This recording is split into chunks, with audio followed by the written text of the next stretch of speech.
Hello students, good morning. Start करते हैं class 11th 12th के लिए फिजिक्स नोट। आज से आपका जो फिजिक्स की किताब का दूसरा भाग है वो स्टार्ट हो गया है। भाग 2 यहां से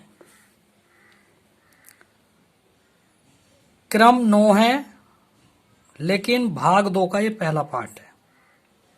तो जो बच्चे नहीं पढ़ रहे थे कम से कम इस भाग 2 को तो पूरा पढ़ लें, ठीक है। पहला क्वेश्चन है, प्रकाश के अपवर्तन से आप क्या समझते हैं, इसके नियम लिखिए।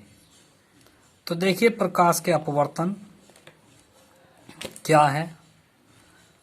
तो प्रकाश का अपवर्तन ये है, जब प्रकाश की किरण एक पारदर्शी माध्यम से दूसरे पारदर्शी माध्यम में जाती है तो वह अपने मार्ग से विचलित होकर एक सीधी रेखा में चली जाती है। इस घटना को प्रकाश का अपवर्तन कहते हैं, यानी कि पार हो जाना, प्रकाश का पार हो जाना। 10th क्लास में आपने पढ़ा होगा प्रकाश का वापस लौटना परावर्तन कहलाता है, लेकिन प्रकाश का पार होना अपवर्तन कहलाता है, ठीक है।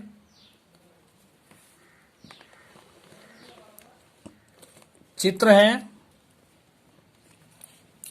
ये किरण आने वाली है, इसको आपतित किरण कहते हैं, और इधर जो कोण बनता है इसको आपतन कोण कहते हैं। ये अभिलंब है, ये विरल माध्यम है वायु, ये कांच है, ये सघन माध्यम है। पार होने वाली किरण को अपवर्तित किरण कहते हैं, और इस पार होने वाली किरण की तरफ जो कोण होता है उसको अपवर्तन कोण कहते हैं। इसे R से प्रदर्शित करते हैं और इसको I से प्रदर्शित करते हैं। इसी प्रकार ये चित्र इससे उल्टा है, यहाँ कांच कर दिया यानी सघन माध्यम कर दिया, ये विरल माध्यम कर दिया। तो यहाँ देखिए, यहाँ तो किरण अभिलंब की ओर झुक रही है और यहाँ किरण अभिलंब से दूर हट रही है। यही अंतर इन माध्यमों में, ठीक है। अब हम पढ़ेंगे अपवर्तन के नियम, प्रकाश के अपवर्तन के नियम ये क्या है। तो देखिए अपवर्तन के 2 नियम हैं।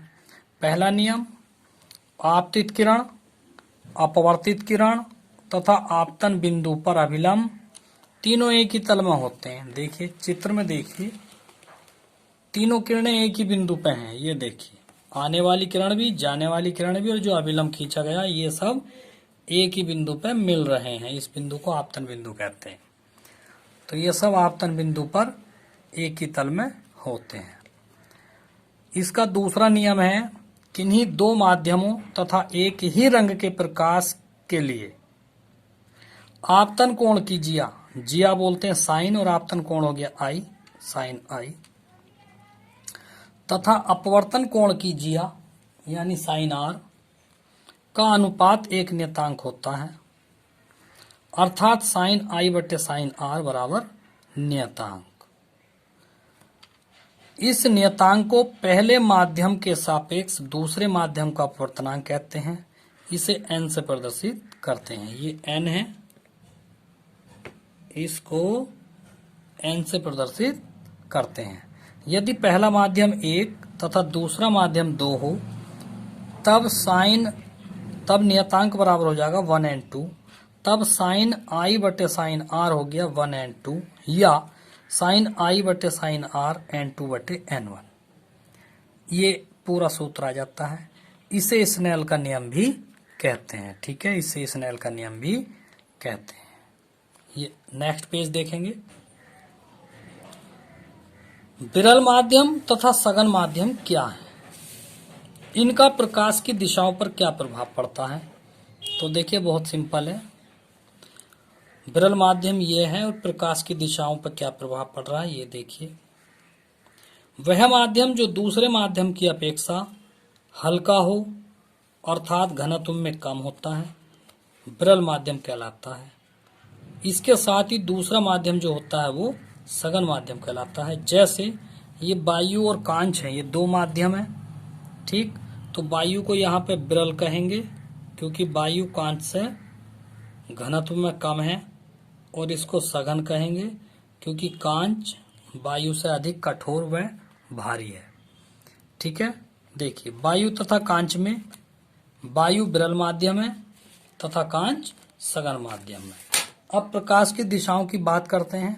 अतः देखिए ये रही, जब कोई प्रकाश की किरण विरल माध्यम से सघन माध्यम में प्रवेश करती है तो अपवर्तन के पश्चात उसकी दिशा कैसी हो जाती है, वह अभिलंब की ओर झुक जाती है। इसकी दिशा जो होती है वो अभिलंब की ओर झुक जाती है। ठीक है, ये लिखा हुआ है। अतः जब कोई प्रकाश की किरण विरल माध्यम से सघन माध्यम में प्रवेश करती है तो वह अपवर्तन के पश्चात अभिलंब की ओर झुक जाती है, जैसा कि चित्र में दिखाया गया है। ठीक है, अगले माध्यम की बात करते हैं। सघन माध्यम क्या है, तो ये इससे उल्टा है। वह माध्यम जो पहले माध्यम की अपेक्षा कठोर भारी अर्थात घनत्व में अधिक होती है तो वह पहले माध्यम की अपेक्षा सघन माध्यम कहलाता है। जैसे वायु तथा कांच में कांच सघन माध्यम है तथा वायु विरल माध्यम है। ऐसे ये है।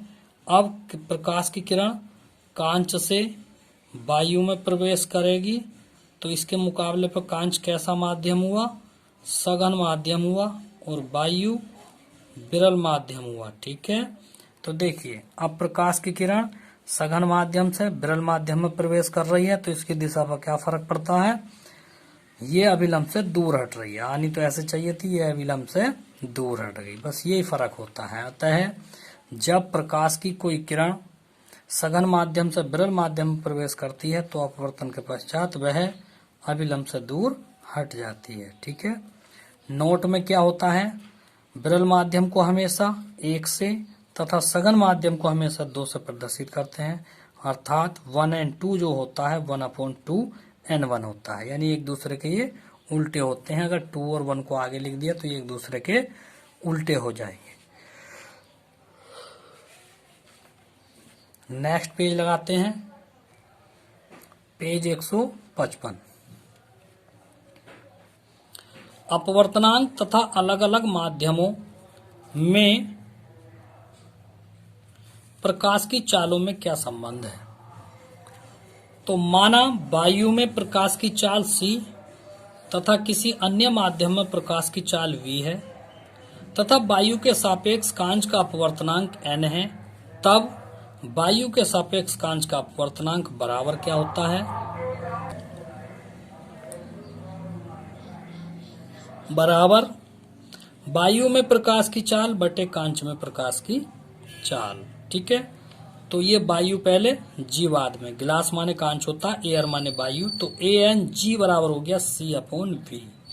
यदि वायु को 1 से तथा कांच को 2 से प्रदर्शित करें तो 1 और 2 बराबर हो गया C/V। ठीक है, जहां C प्रकाश की चाल है और V माध्यम में प्रकाश की चाल है। ठीक है, C वायु में प्रकाश की चाल और V माध्यम में प्रकाश की चाल। तो अपवर्तनांक और प्रकाश की चालों में यह संबंध होता है 1 और 2 बराबर C/V। बात करते हैं क्रांतिक कोण की। क्रांतिक कोण से आप क्या समझते हैं, क्रांतिक कोण तथा अपवर्तनांक में संबंध स्थापित कीजिए। तो क्रांतिक कोण क्या होता है, देखिए ये कांच ये वायु है। क्रांतिक कोण तभी संभव है जब प्रकाश की किरण सघन माध्यम से विरल में जाए, सघन माध्यम से विरल माध्यम में जाता है तभी क्रांतिक कोण प्राप्त होता है। तो इसमें क्या है, देखिए जब कोई प्रकाश की किरण आ रही है तो ऐसा लग रहा है कि ये पार ही नहीं हुई। ठीक है, ये पार नहीं हुई तो कहाँ गई, ये यहाँ चली गई, यानी कि इस किरण ने अभिलंब के साथ 90 अंश का कोण बना दिया। तो ऐसा आई और ऐसे चली गई, अभिलंब के साथ 90 अंश का कोण बनाती हुई चली गई, यानी R का मान 90 हो गया। तब यहाँ I का मान C हो जाता है, और C क्या है, क्रांतिक कोण। और ये कहाँ बन गया है, आपतन कोण, और सघन माध्यम में बन रहा है। तो कह देंगे सघन माध्यम में बना वह आपतन कोण जिसके लिए अपवर्तन कोण का मान 90 अंश होता है, जिसके लिए अपवर्तन कोण 90 अंश होता है, तब वह आपतन कोण क्रांतिक कोण कहलाता है। इसे C से प्रदर्शित करते हैं, अर्थात जब R बराबर 90 तो I बराबर C, यानी क्रांतिक कोण। कहने का मतलब जब R का मान 90 हो जाएगा तब I का मान जो हो जाएगा वो C हो जाएगा, यानी कि वो क्रांतिक कोण बन जाएगा। नेक्स्ट देखेंगे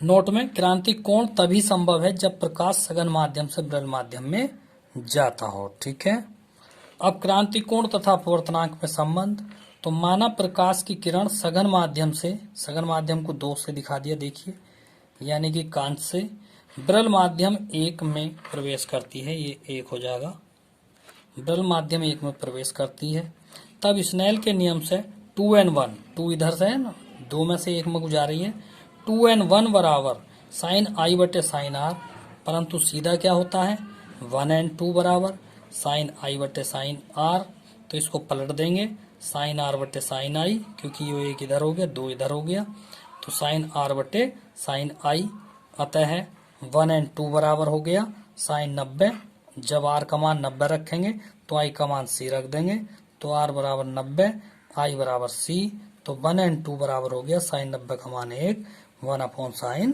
सी। बाकी कल पढ़ाएंगे, आज के लिए इतने काफी है, तो बने रहिए राजपूत कोचिंग सेंटर के साथ। ठीक है, सब्सक्राइब करें, लाइक करें, शेयर करें। Thank you.